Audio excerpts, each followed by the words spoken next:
Before the video begins, I want to give an epilepsy warning. There are various flashing lights in this game. On September 1st of 2010, the famous best-selling author Alan Wake and his wife Alice Wake go on a vacation to the small mining town of Bright Falls, Washington, just in time for the local Deerfest festival. During the week, testimony from the couple says they stayed on a cabin on Diver's Isle in Cauldron Lake, but that island hasn't existed for years since the volcano under the lake sunk it. Alan is suspected of her disappearance, as the writer had become known for his outbursts, having been known to punch paparazzi and struggle with creative troubles and drinking. However, after 5 days and strange appearances of the author and unknown phenomena, Alice Wake is rescued just outside of Cauldron Lake by local authorities, and Alan Wake hasn't been seen since.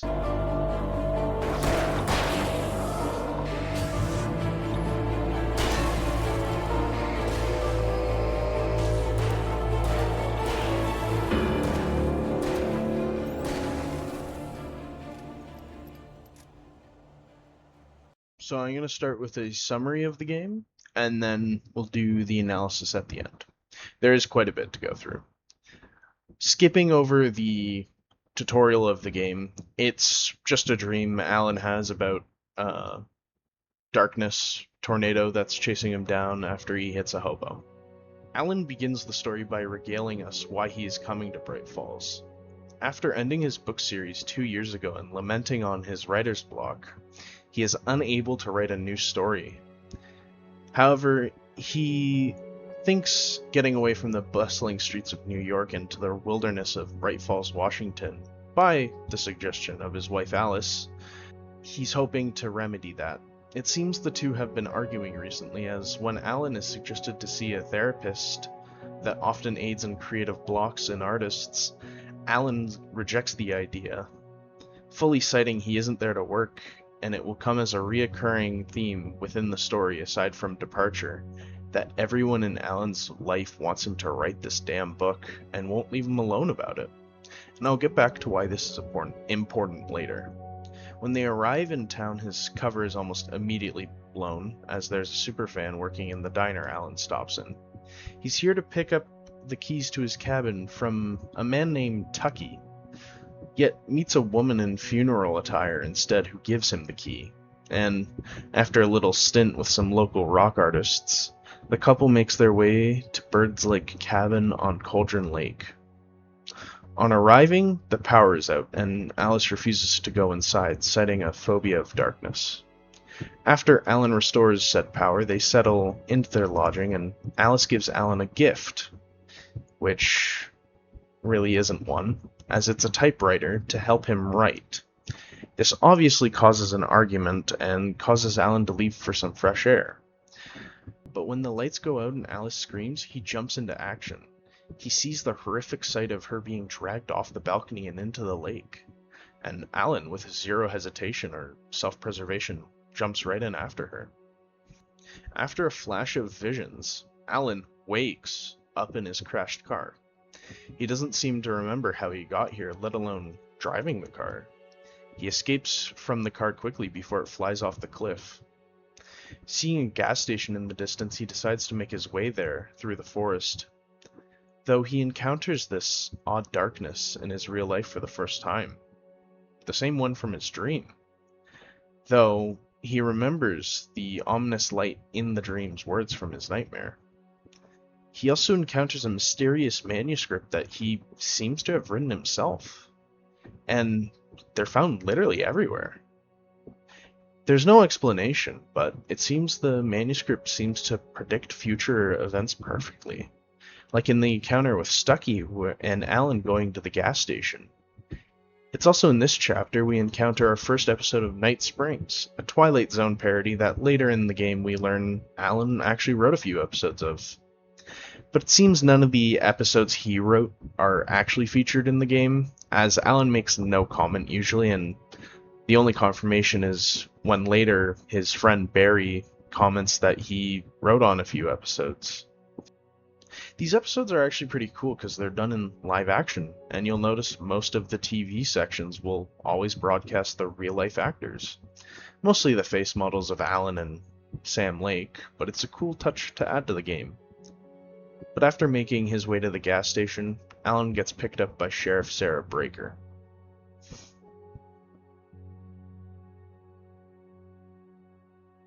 Alan gets treated by the local doctor for his head injury, which seems to be fixable with just a band-aid.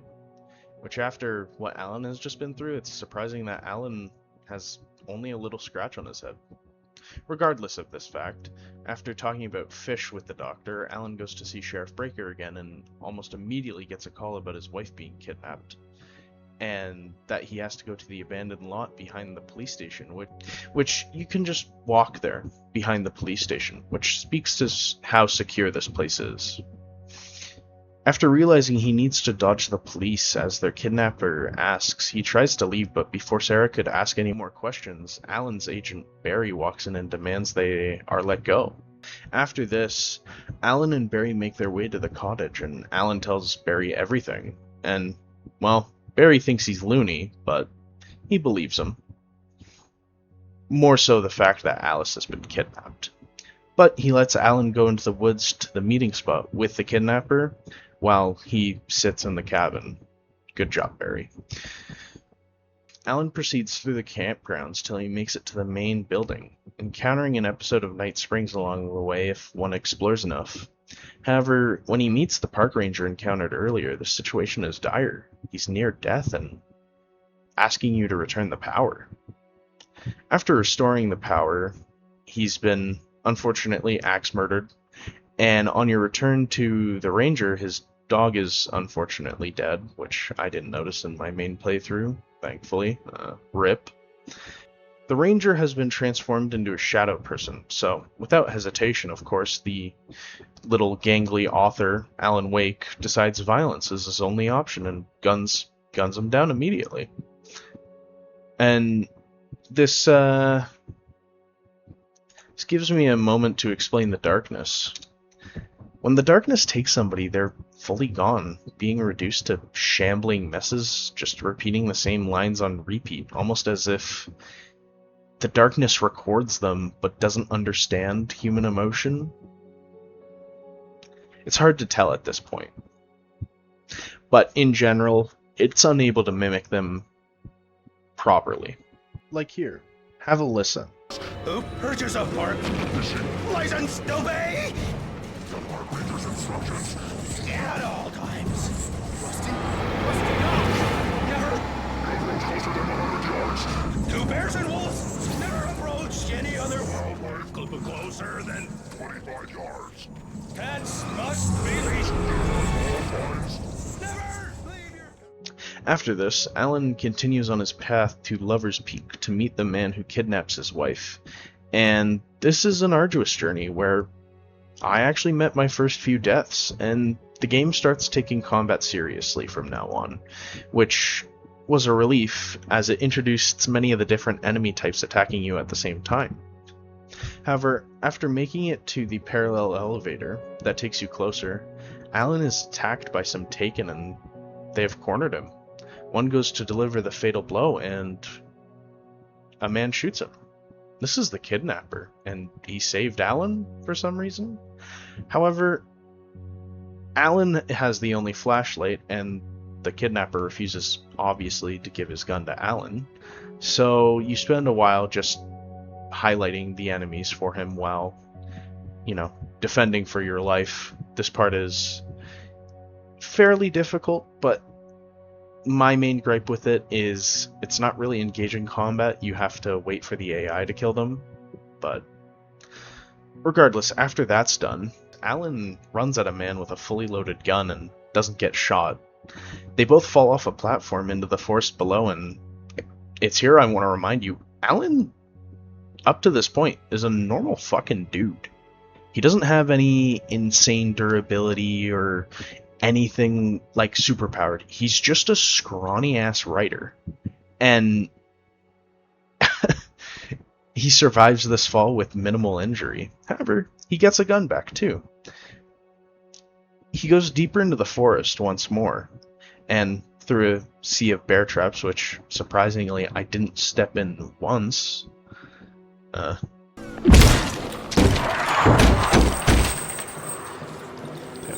Alan is just making his way back to Barry now, who has been complaining about a bird problem for some time. And it's here that the oddest thing happens in Alan Wake 1. You can drive cars. I didn't expect this at all from a game like this. However, after making your way back to the cabin and dealing with the pest problem, Barry gets a call from Rosa, the waitress obsessed with Alan. However, something is wrong with Rosa. Her voice is robotic and lacking signs of any life. Only time will tell what will happen when the duo go see her. In the morning, Alan and Barry go to Rosa's trailer park, and upon meeting her, she offers coffee and the full manuscript. However, Barry seems sleepy, and after Alan realizes he's been drugged and falls unconscious himself, on waking up, the police are at the entrance of the park calling for Alan. The FBI even, and Agent Nightingale seems to want Alan in custody really bad, to the point where he's willing to take him in dead if needs be. After Nightingale starts firing shots at Alan, he does exactly what any reasonable person would do after, being assaulted by the police. He starts running, and it starts one of the most intense sections of the game, and one of the best, where Alan has no choice but to just run from authorities while they chase you by any means necessary, foot, car, and even a helicopter. And escaping from some of them, they get killed by the darkness, and it oddly enough helps you by taking out that helicopter that's been tracking him for most of the chase. Alan, of course, after this, decides he wants to meet the kidnapper again, and thus starts the worst part of the game, in my opinion. Chapter 3 goes on for so long with this, and oddly enough, it's not actually that long, but it feels like hours. And just because I don't feel like putting this all into words, the cliff notes of this chapter, since it was literally this disappointing.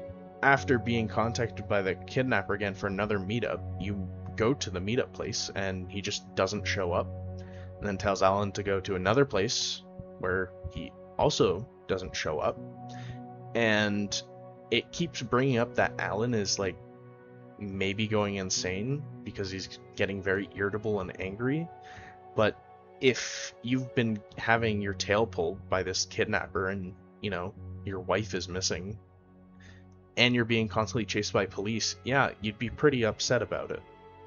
But, after the third time meeting the kidnapper, he gets flung off a cliff by the Darkness NATO, and Alan gets rescued by Dr. Hartman. As mentioned before, Alan is captured and brought to a facility by the psychiatrist, who immediately asks Alan if he's calmed down, and as such, Alan makes a comment like he was definitely ready to throw hands again. Alan is given a tour of the facility where much of the signage and the doctor encourage him to keep writing. And once again, I'll elaborate on more of this later, but even before the Darkness was trying to get Alan, everyone wants him to write this damn book. And in my opinion, Alan just wanted a vacation. He just wanted to be done for a bit, and this constant toxic zeitgeist of entertainment is what I think is being critiqued here. And this is back in 2010. Here Alan is genuinely struggling, and he wants just to be left alone and maybe for people to listen to him.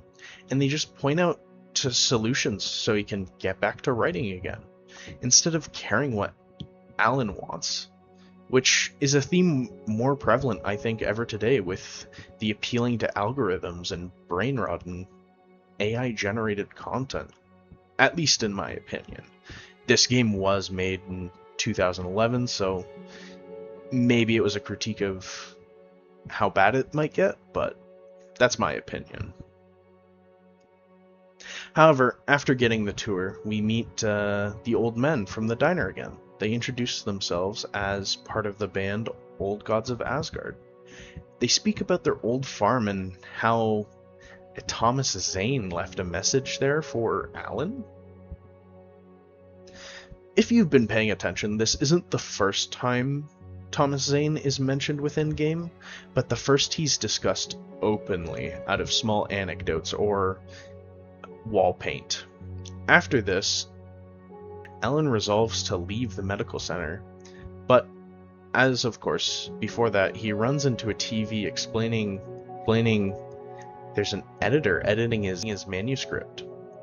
This insane Alan has appeared several times already, but I found this to be the best place to talk about it. It seems during the game he wrote while he was in the cabin? Whether he wrote it in the week he was missing or not isn't really clear at this moment, but behind the TV is a QR code, and the only one I found in game, as there appears to be several, and upon looking at it, it's a top text bottom text meme, which speaks to how old this game actually is. Alan returns to his room after this, until the brothers of the band decide to cause a ruckus, of course. Alan uses this diversion to escape. Oddly enough, Barry is also here, hiding behind a cutout of Alan. It seems Hartman locked him in, and after confronting Hartman, he is almost immediately killed by the darkness, and the whole clinic goes to shit. Walls and floors collapse, and the NATO appears again. It seems whatever is chasing Alan is starting to get impatient, willing to kill and destroy anything indiscriminately to get him. And a fairly enjoyable combat section plays here, as there's a bush maze and a fair arena fight before leaving the hospital to the farm of the Anderson brothers. On their way there, of course, the duo immediately crash, and Barry's biggest concern is getting the Alan cutout safe and sound. Where I left it. Bro. I'll come back for it once we have the place secured. Yeah, that's been my biggest worry all this time. As Alan, though, we have to make our way down to Barry, as we see him usually either ahead of us, killing or running from the Taken. We reach the stage in the middle of the farm field. For a second, it seems Barry is cornered until lightning literally strikes down at the stage, activating a dragon on stage that breathes fire and kills the Taken behind him. You can't write this shit. And an arena fight plays after this, and as you'll see in the various games made by this company, a rock track from the Old Gods of Asgard plays in the background. And I encourage you to play this game for yourself to see this fight, as unfortunately, of course, the song is copyrighted. After this giant fight, though, the duo explores the barns to get closer to the Anderson house. And honestly, there's not much of note after that set piece just passed. So, when they get to the house, they get the message. It's a song seeking the Lady of the Light.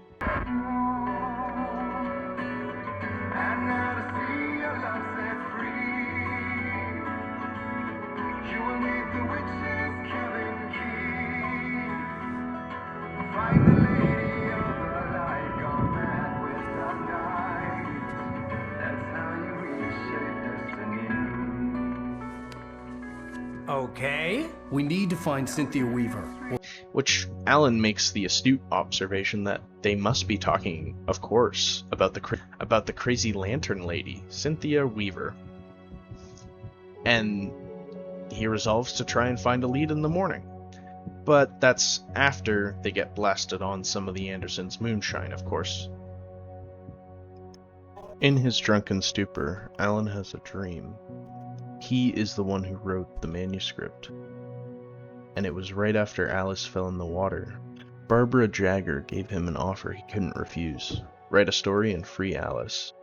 And like any asshole cop after a good night out, Agent Nightingale arrests Alan and Barry the next day. While they're still recovering from their drunken stupor. Like, yes, officer, there was a man who did drive over 1,000 kilometers over the speed limit into a lake. But that wasn't me. God forbid a white boy gets some motion. This is where the story picks up and the main story's plot reaches its apex. So before I continue, buy the game. It's often on sale, in a bundle even, for around $5. And despite my scathing review of Chapter 3, it still kept me engaged throughout, as it delivers a very competent story, and while its mechanics have aged a little bit, it's still a good game. And is it a good horror game though? Not really. I wasn't scared at all. There is a few cheap scares though if you like Resident Evil adjacent games like RE4. I highly recommend this game, so pick it up before proceeding if you want to play the game. The chapter begins as Alan and Barry are locked in jail. When Breaker and Nightingale enter, Nightingale accuses Alan of threatening him, holding a piece of the manuscript before realizing he's saying exactly what it says he will, and is promptly dragged away by the Darkness NATO, and supposedly killed. A long combat sequence begins after Breaker gives you back your things. You fight through the city initially without Barry, before you go back to him and realize he is covered in Christmas lights and a headlamp. Your goal is to make it to the helicopter. I'll be completely honest here, this section does kinda drag. Random objects get thrown at you, and there's an obscene amount of enemies thrown at you. Yes, you do have allies by this point, but their aim is unreliable at best. And many of these enemies are the tank variant, which requires you to flashlight them for an obscene amount of time. My advice is, use all the resources you get here, or else this section drags in an already fairly long chapter. But after boarding the helicopter, you make your way to the power plant where Cynthia lives. Why they let an old woman live here? I have no idea. However, you have to land across the river, as there's nowhere for them to land closer. And, as it's happened many times before, Alan gets separated from his two friends, and has to jump out of the helicopter. They also take off once more after being harassed by birds. Alone again, Alan must navigate power stations to get a bridge moving. After crossing, we encounter our last Night Springs episode, which I'll talk about in the summary. Meeting our friends once more, they give us a temporary light source before the power plant. You know the drill now. Fight the enemies, run a bit, la la la la la. We make our way to the power plant. Here, we finally meet Cynthia Weaver properly. She explains that Thomas Zane gave her instructions to never stay in the dark, and to never let a specific item fall into the darkness, so she keeps it in a bright room. We have to first unfortunately cut off the transformer yard as it's draining power to the pipe that Cynthia uses to get to the bright room. And after we do so, we make our way through the pipe. But before this, shine your light at the wall outside the pipe. And this isn't the first time you've seen it, there's graffiti implying Cynthia loathes Zane for this responsibility. And I mean, yeah, I'd be pissed too, spending my whole life caring for all of this, just to wait 40 plus years.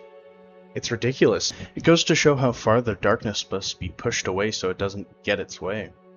While in the pipe, you get a call from Barry mid-plane crash. Well, helicopter crash. Alan, of course being the hero he is, decides to go and help his friends. Upon discovering the wreckage, he assumes the worst. However, his friends are completely fine, with nary a scratch on them. Making your way to the dam, you're separated again, and must go to the top of the dam, where you make the mad dash to the bright room.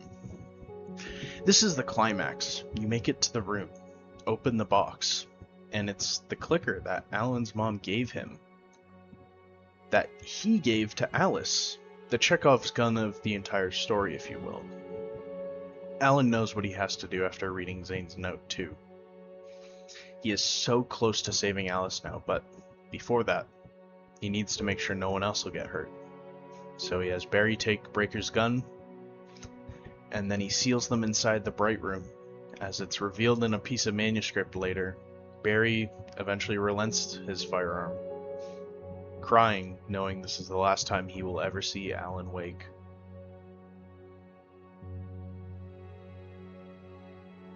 Alan drives his way to Cauldron Lake under the new sunlight of the clicker. He looks out past an outlook. He knows what's coming. He may not have seen it on the manuscript, but he does know how these stories end after all. He is the one writing it. The last chapter is mostly just fighting your way back to the lake, so I'm not going to bore you with the semantics. But know this, Alan makes it to the lake and wins against the darkness. Though, at a price. He had to trade himself to the darkness for Alice. And Alan doesn't hesitate on this. Alice wakes up on the side of the lake as she hears Alan one last time. He says, "It's not a lake, it's an ocean." And the game ends on a cliffhanger that lasts 12 years. Alan Wake disappears, and the only ones who seem to care are those truly close to him. While the darkness keeps him writing, feeding off of him, which is elaborated more in American Nightmare, which is more or less unneeded going forward, though. Just know that Scratch we see in the ending here becomes an evil version of Alan. He vanquishes in American Nightmare, and, he never comes back again, right? So after all of this, what do I think it's all about? Personally, to me, Alan's struggle through Bright Falls is about his writer's block, and before you click off the video, it's more than that. I just have to preface it with that. Obviously, the struggling writer man game is about his struggle to write. Duh. But what does that actually mean? I believe the Dark Presence, or more so the entire story, is about how Alan feels about his writer's block. I mean, look at the story. Most characters constantly heckle Alan about, when are you gonna write that new book? Get back to writing. Why aren't you finishing your next book, etc. Great. Just want to make sure you can relax and recharge. So, how is the place? Has it gotten your creative juices flowing? Yay, Surprise! typewriter. Alice? What is this? I guess I have a small confession to make. I thought maybe you could write here that a change of scenery would get you past... Damn it, Alice, everyone keeps... Hey, just hear me out. There's a local doctor, Dr. Hartman. I read a book of his. He has a private clinic here. He specializes in helping artists. So now you want to get me committed? No, it's not like that. That's not... Alan? And Neil Hartman. I'd like to invite you to stay at Cauldron Lake Lodge. Did you talk to my wife? I had the pleasure of discussing your situation with her on several occasions. Did you set something up with her? I invited her here. My clinic is a place where... Oh, hey! Right her in your room. You've been writing as a part of the therapy. As soon as you feel up to it, you should continue. Everybody wants me to write this goddamn fucking book, man. Cauldron Lake Lodge. Please observe the following. Please ask friends to schedule a visit. As you can tell from my reaction, I'm even tired of hearing it. Now, we know that Alan in the manuscript wrote everything about the arrival to Bright Falls, and assumedly the flashback sequences as well. So, I believe, as all writing should be, that it is intentional. I believe that everyone else is vocalizing how Alan feels internally, which is odd that he doesn't tell the player, as he narrates to us as if we are reading, and fairly often. But I don't think that this could come from Alan, because it's not something he would want to confront. And at its core, I believe Alan is trying to come to terms with the fact that for once he's actually struggling, and he knows he's better than this, and despite it, he can't write the way he used to anymore. Now, I'm looking for metaphors within metaphors here, but I believe the Dark Presence is not only comfort, but obsession. As it states in game, the darkness wants art. It can mindlessly consume over and over again, and the way Alan does that, especially in media after Alan Wake 1, is he feeds it story after story of constant loops of the same old material that Alan feels comfortable writing, much like, a la modern day brain rot. But the obsession angle is another unhealthy trait, as many others may do. When we see Alan in the TVs, he looks insane, trying to find a way out, trying to figure out why it's editing things, and obsessively writing his manuscript to get out. And think about how long it usually takes for the next book in your favorite series to come out. Assuming Alan's manuscript is a full novel, it should take longer than a week by far. Just by looking at how disheveled he is in the TV sections, I believe this is where Scratch originated. And I'll get more into that in Alan Wake 2, as Alan's obsession over his work and the insanity that comes from that alone could have made that, but I believe there's a little bit more to this story that we haven't got all the pieces for just yet.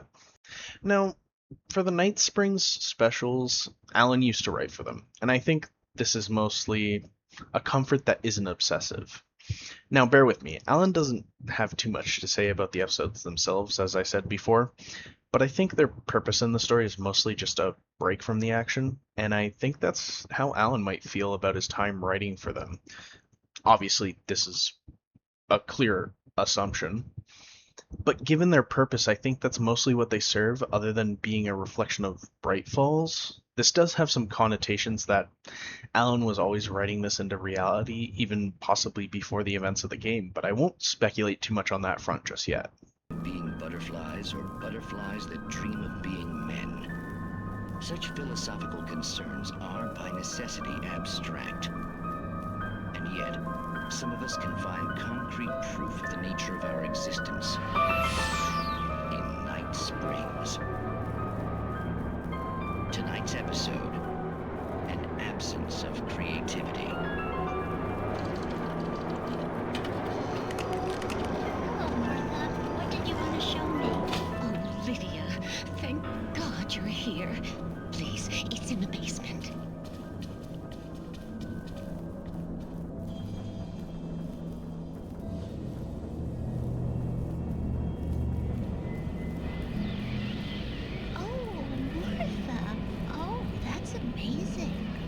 Isn't it just? I found it here this morning. It's like it isn't there, but oh, I can't look straight at it. Yes, I'm sorry. How did you get here? Well, I'm trying to work. Did you put this thing here? In a way. To be more precise, I put everything here but that. Really? But what is it? Oh, I guess the temptation is to call it a hole, but it's really an absence, a profound lack of reality. In Martha's basement? Yes, I was doing so well, too. I came up with 2 old ladies and put something really weird in the basement. It was a great start. I'm completely blocked now. I can't imagine what I was up to. Surely it's just an ordinary basement. Is it? Why did you call your friend here, then? Well, I don't know. Oh, well. Couldn't you just ignore it? Oh, no, I couldn't do that. It would probably turn into a plot hole.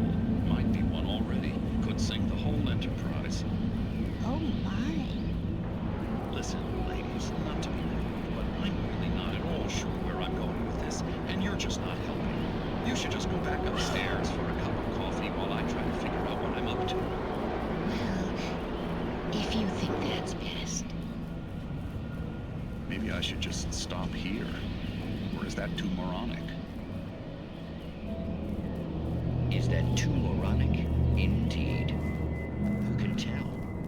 It's a fine line between the stupid and the sublime.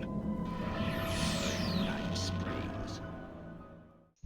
Now, to wrap it all up in a neat bow, I think the core theme of Alan Wake 1, at least, is Alan's fight through Bright Falls is a fight with a man's own mind, made physical. His obsessive struggle to try and find a way to make his next work so that he could just be able to make it. Unfortunately, it's a shame, and like many others trapped in this, it costs him his freedom. Now, a few critiques. Despite how good the game and story are, I do have a few gripes with it. The game is kinda showing its age.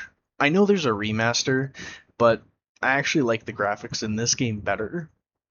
But it's mostly the movement and The dodges feel kind of clunky sometimes. And in general, the difficulty is just often the old tried true method of just add more health. And now my biggest fucking critique, that stupid asshole screaming lady. It gets so annoying every time there's a jump scare. It's like this old fucking dog on your screen screaming using live action acting, maybe, or it was quick, so I think it was in game.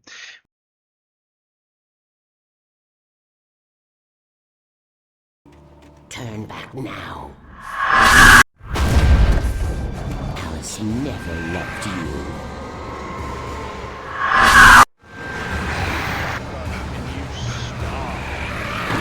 Which in other instances don't hold the game back, but in this instance, it's not even scary. It just makes my eyes and ears hurt. Like, in the ending alone, this happens 3 times. It's really, really annoying. My final critique is the game just kind of feels artificially long at points. The game itself isn't very long, but this one's kind of self-explanatory. If you're here for the summary, you know points of the game, and if you've already played the game, you know I've already skipped like a bunch of parts of just Alan walking for the sake of it, and it's kind of annoying. But however, despite this all, I believe Alan Wake 1 is a fairly solid experience and takes itself just seriously enough to have fun with the concepts shown in the game. At times, with a talented cast and wonderful writing, I can confidently say Alan Wake is a game of all time. Bye.